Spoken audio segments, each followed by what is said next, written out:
Hello friends, welcome back you once again on my YouTube channel. Friends, आज हम इस video में बात करने वाले हैं भारत की प्रमुख नदियों के बारे में।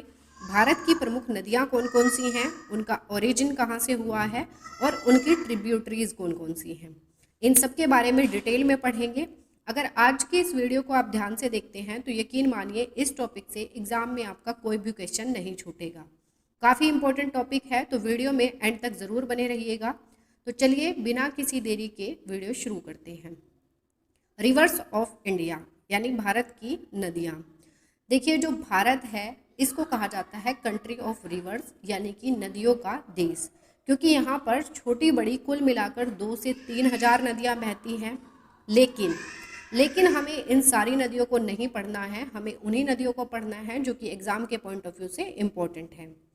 तो इंडिया की जो रिवर्स हैं उनको 2 पार्ट्स में डिवाइड किया गया है। एक है हिमालयन रिवर्स और दूसरा है पेनिनसुलर रिवर्स। हिमालयन रिवर्स में कौन कौन सी रिवर्स आती हैं, यानी कि जो हिमालयन रीजन से बहती हैं वो रिवर्स, उनको कहा जाता है हिमालयन रिवर्स। और उसमें कौन कौन सी आती हैं, इंडस रिवर, ब्रह्मपुत्र रिवर और गंगा रिवर। पेनिनसुलर रिवर्स यानी कि जो प्रायद्वीपीय भारत में बहती हैं उन्हें कहा जाता है पेनिनसुलर रिवर्स। और उसमें कौन कौन सी आती हैं, तो नर्मदा, गोदावरी, कृष्णा और कावेरी नदियाँ। तो इन सारी नदियों को हम 1 बाय 1 करके डिटेल में स्टडी करेंगे। और आज की वीडियो में हम बात करेंगे गंगा रिवर सिस्टम के बारे में। राइट, तो देखिए अब इसके बारे में सबसे पहले देख लेते हैं कि जो गंगा रिवर है ये किन किन स्टेट से होकर बहती है। तो गंगा रिवर जो है ये 5 स्टेट से होकर बहती है।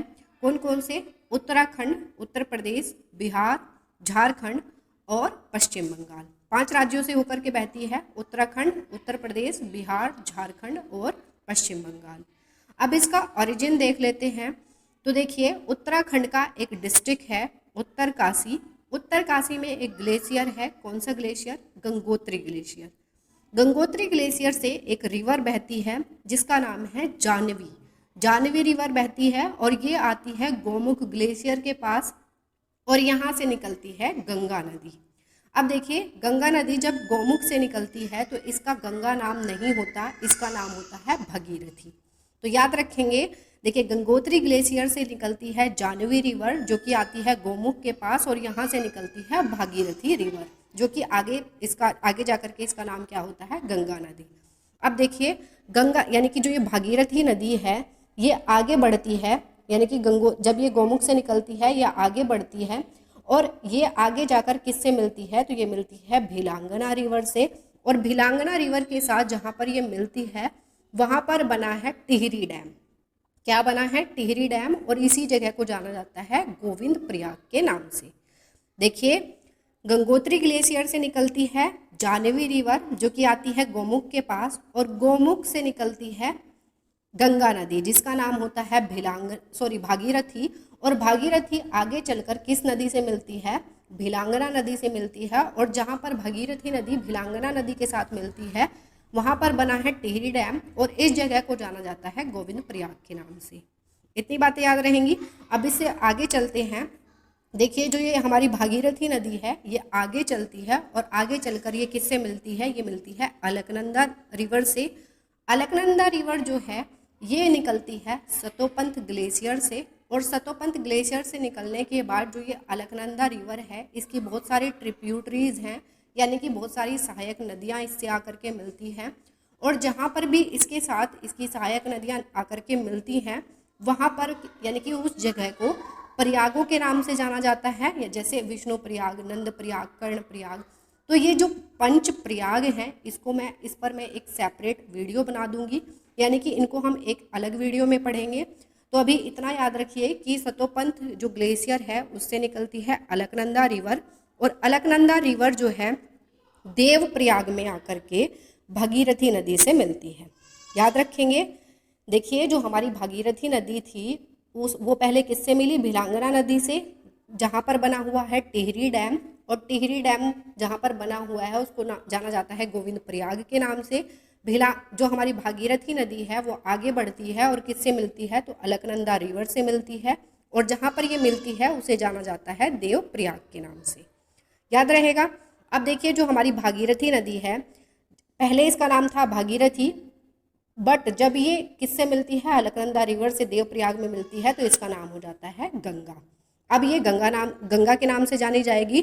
तो गंगा नदी जो है देवप्रयाग से आगे बढ़ती है और ऋषिकेश, हरिद्वार, लक्सर, बिजनौर और उसके बाद बिजनौर से आगे बढ़ते हुए ये एक और नदी इसमें आकर मिलती है जिसको जाना जाता है रामगंगा के नाम से। रामगंगा जो है ये जिम कॉर्बेट नेशनल पार्क से होकर बहती है, ये भी याद रखिएगा क्योंकि एग्जाम में क्वेश्चन पूछ लिया जाता है। तो हमारी जो भागीरथी नदी है ये रामगंगा से आकर मिलती है और ये एक लेफ्ट ट्रिब्यूटरी है, गंगा रिवर की लेफ्ट ट्रिब्यूटरी है, ये भी याद रखिएगा। अब गंगा जो रिवर है ये रामगंगा नदी से मिलती है और इसमें एक और नदी आकर के मिलती है। देखिए जो रामगंगा नदी है, रामगंगा नदी कहाँ पर मिलती है गंगा रिवर से, तो ये मिलती है कन्नौज में और कन्नौज से आगे बढ़ते हुए कानपुर से होते हुए कानपुर से आगे पहुंचती है ये इलाहाबाद में, जिसको जाना जाता है प्रयागराज के नाम से।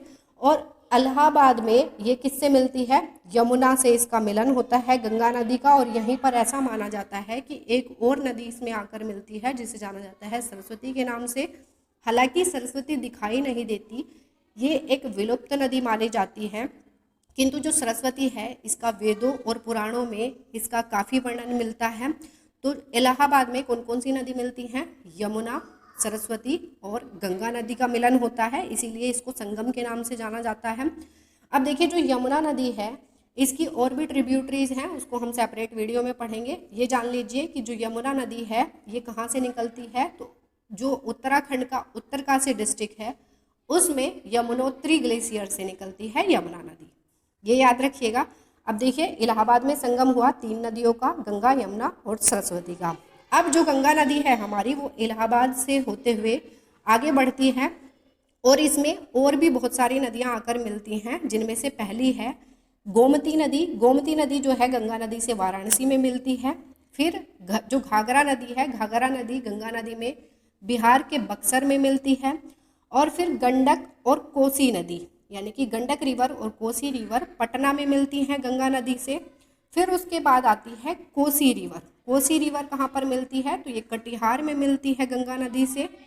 और कोसी रिवर को सोरो ऑफ बिहार भी कहा जाता है। तो क्यों कहा जाता है कोसी को सोरो ऑफ बिहार, क्योंकि जो कोसी रिवर है ये अपना रास्ता बदलती रहती है और कोसी रिवर की वजह से बिहार में बहुत सारे फ्लड्स आते हैं। तो याद रखिएगा कोसी नदी जो है गंगा नदी में कटिहार में मिलती है।